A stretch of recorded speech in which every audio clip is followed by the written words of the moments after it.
Hello, I'm Trevor McDonald with the ITN World News. We'll bring you the top international stories. The headlines: EC peace talks in Yugoslavia reopen despite the death of 5 observers. Yeltsin faces the music at home, but he will go to a special UN conference. And President Bush back to work after being laid low in Tokyo. First, the European Community-sponsored peace conference in Yugoslavia has resumed in Brussels. It's discussing how to turn the current week-old ceasefire into a lasting peace. The chairman, Britain's Lord Carrington, met the presidents of the 6 Yugoslav republics.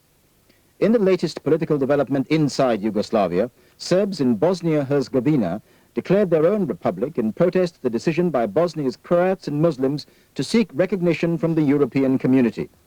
The conference in Brussels made an official protest to the Yugoslav federal government over the shooting down of a European community helicopter which killed 5 EC ceasefire monitors.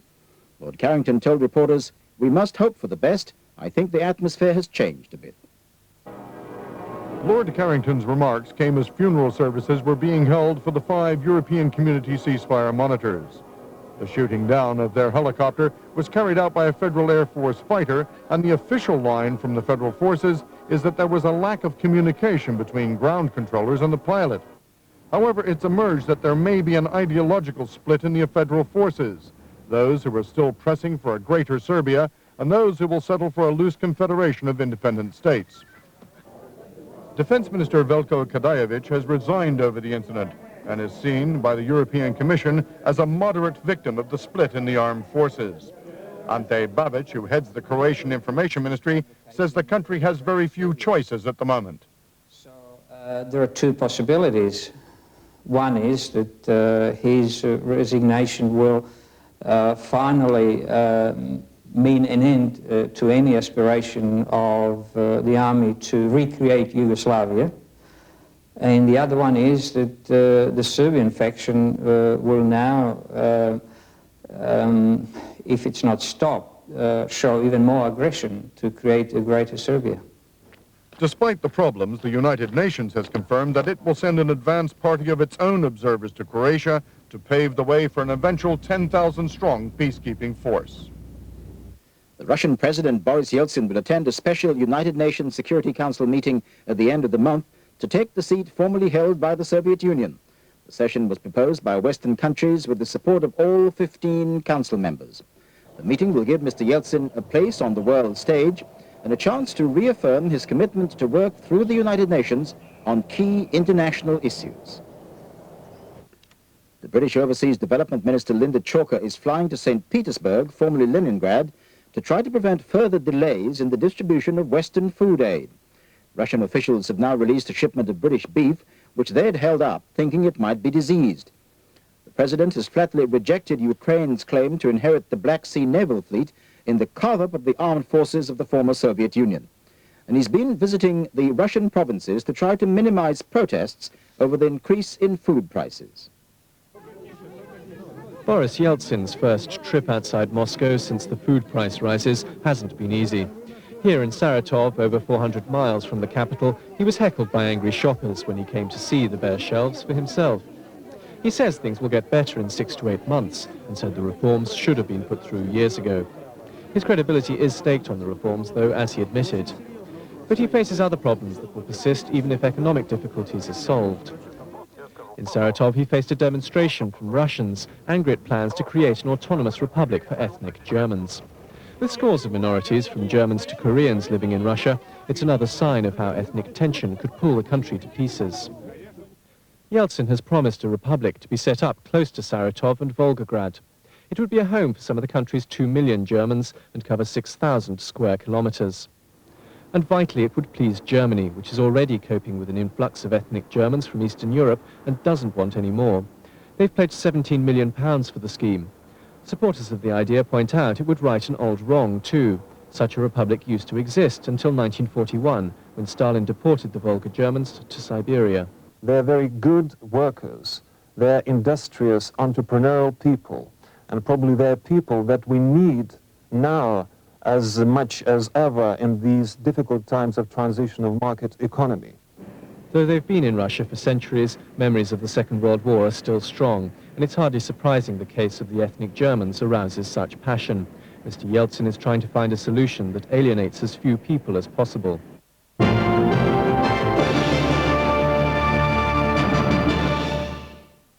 Streets of New York, It's not okay at all.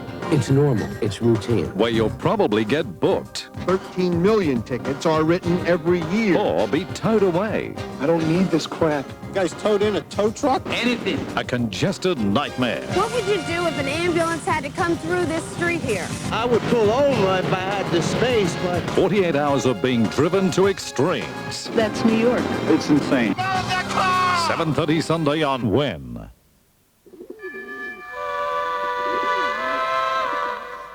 To repair dry and damaged skin, Vaseline Intensive Care Lotion nourishes, replenishes, and creates a non-greasy barrier against further moisture loss. Restore life to dry skin with Vaseline Intensive Care Lotion. For the life of your skin.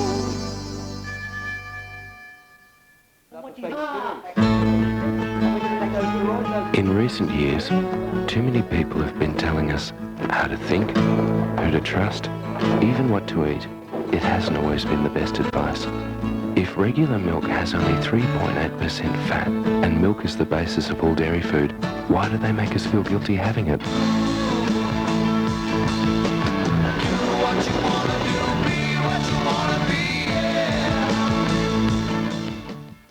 Good food, good health, with Belinda Green. Thanks, Doctor. Well, that's a relief. My bones are in good shape, he said, which is good news, because apparently 1 in 4 women will suffer from the crippling effects of osteoporosis when they get older. So it's imperative to exercise regularly and have a balanced diet with plenty of high-calcium foods, like dairy products, to help prevent osteoporosis. Brought to you by the Australian Dairy Corporation.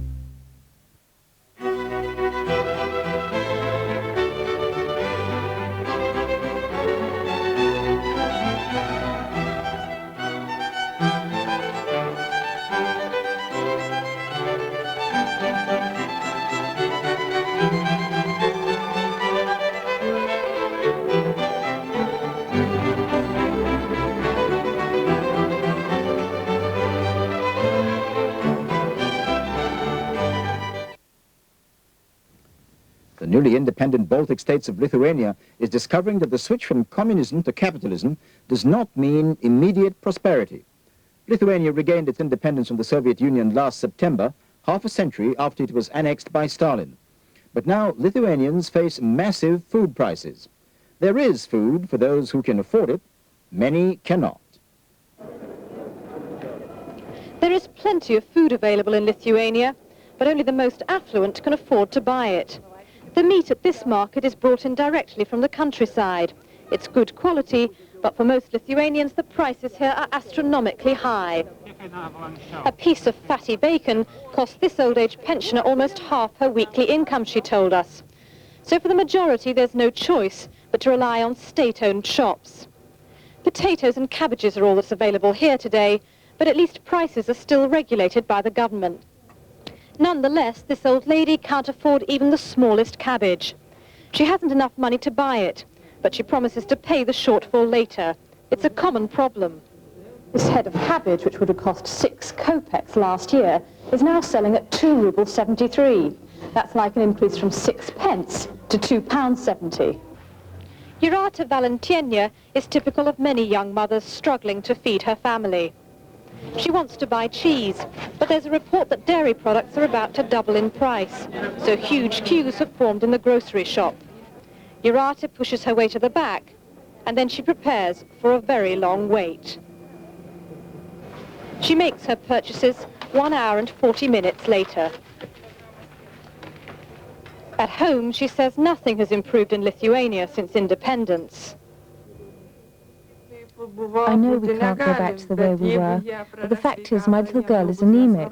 You can't explain to her why she can't have juice or vegetables or fruit. A child isn't concerned about the future of Lithuania. She just thinks about the present. Although she's worse off, Jurata admits the family's income has increased in the last year. It's just that her husband's earnings can't keep up. But the family's discontent doesn't surprise the government. I think that our government was ready from the very beginning that our government is going to establish unpopular measures, unpopular reform for the population, and I rather think that the reaction of population is rather better than expected, than could be estimated, because people always react concerning their direct interests, and they don't think about, they forget about independence and all those emotional things, and they think about their everyday life. The reality of everyday life in Lithuania is undeniably bleak. The country may be free now from the former Soviet Union, but Lithuania will continue to share many of its problems for years to come. Caroline Kerr, ITN, Vilnius. President Bush says he's almost back to normal after collapsing from gastric influenza at a state banquet in Tokyo. Mr. Bush admitted he was not as strong as he'd like to be, but doctors have ruled out anything more serious than a 24-hour bout of flu. The American president said all signals were still go for the presidential election campaign. 24 hours after his sudden collapse, President Bush looked reasonably fit and well. Guest of honor at another banquet hosted by Japan's Emperor Akihito.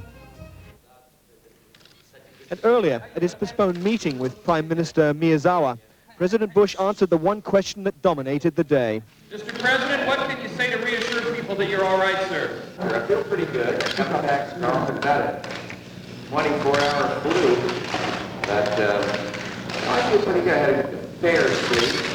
Slept this morning, still mainly on fluids, but it's just one of those bounces that come along. And the president, who'd come here seeking to slash the $41 billion trade deficit with Japan, declared his 4-day visit a success. It has reaffirmed our vital political, security, and economic relationship. It has advanced our goal of leveling the playing field in U.S.-Japan competition, of further opening Japan's markets to our export. Earlier, his place had been taken at a series of morning appointments by cabinet officials anxious in this election year to allay any fears about the health of their 67-year-old president. He bounced right back. He's doing well. He's in good shape. I mean, that's all it is the fact that they checked him fully and carefully, and he's doing very well. I don't think it means a thing. Barbara Bush visited a Tokyo primary school. Her calm and measured reaction to her husband's collapse had done much to diffuse initial fears about the president's condition. But this will be the abiding image of the president's visit. As one Japanese newspaper commented, he came here to cure his nation's economic ills and leaves struggling to downplay his own. President Bush flies home tomorrow straight onto the campaign trail. His task now to persuade the American public that his health should not become an issue in this election year. Peter Sharp, ITN, in Tokyo. A senior Washington official says President Bush has decided to halt production of the B-2 stealth bomber at 20 planes. America originally planned to build 132 B-2s. That number was reduced to 75 as relations improved with the Soviet Union. The bat-winged bomber, the most expensive ever built, was designed to evade the most sophisticated Soviet radar. It lost support in Congress when the Cold War ended and after the Soviet Union collapsed. Among those advocating substantial defense cuts is Senator Edward Kennedy. He's calling for a reduction of $210 billion. That would cost thousands of jobs.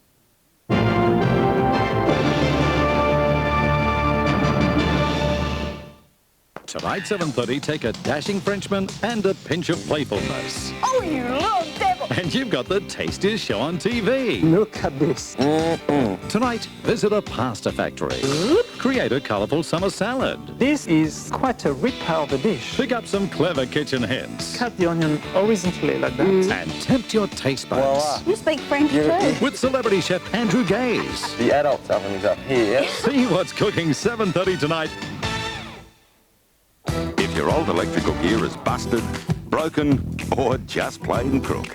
Get into Chandler's and trade up and save. You'll get up to $200 trade on your old working fridge, up to $100 trade on your old colour TV, up to $50 trade on your old vacuum cleaner, and up to $100 trade on your old VCR. So get into Chandler's and trade up and save. You're in good hands at Chandler's. Check it out at Chandler's.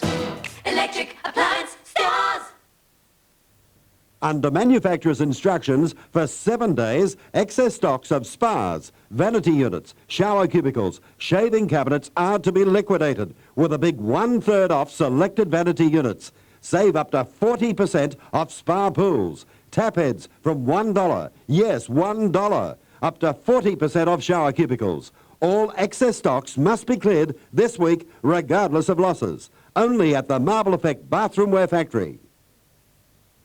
Hello, this little booklet here could save you heaps of money. It's WIN Television's discount shopping vouchers, filled with money-saving discounts from some of Canberra's finest businesses. Pick one up from any BP service station. Convenience right in the palm of your hand, and definitely the easiest way to save money. There's a BP service station open right now, so what are you waiting for? WIN Television discount shopping vouchers. Don't leave home without them. Lounge Suite Warehouse launches into 1992 with the biggest and best lounge suite bargains in town. We have a huge floor stock clearance on all lounge suites, sofa beds and chairs, with no deposit and immediate delivery. And if that's not enough, get this. No repayment for 3 months. That's right, no deposit, immediate delivery, and no repayment for 3 months. No reasonable offer will be refused. Swoop into Lounge Suite Warehouse and start 1992 in the right seats. Why are you talking about Vietnam? Trying to forget We never talk about it. the way it used to be. Lost. China Beach.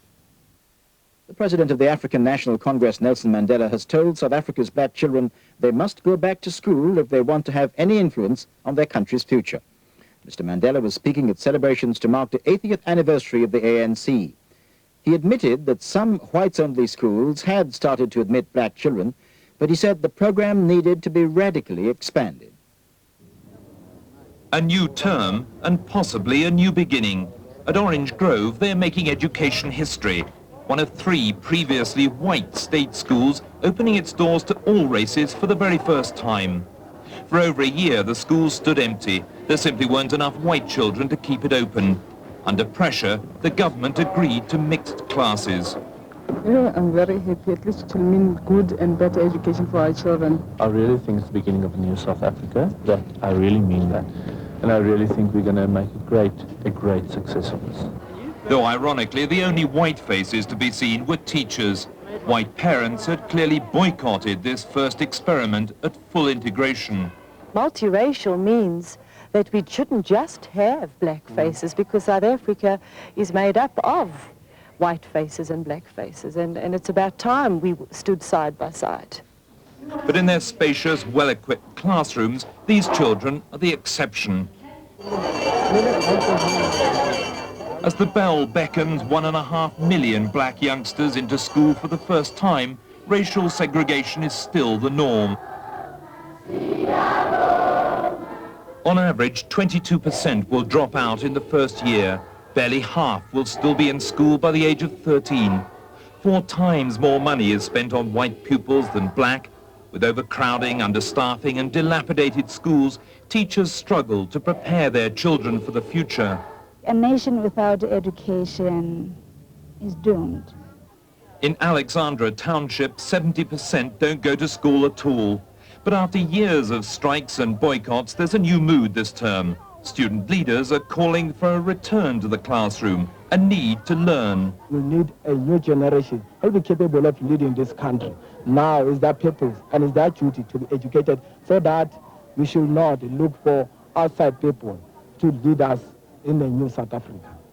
Black students are beginning to accept that education is the key to equal opportunity. But while they now want to learn, the conditions in which they're taught are as bad as ever. Last year, Leah Maholo had 98 students in her class.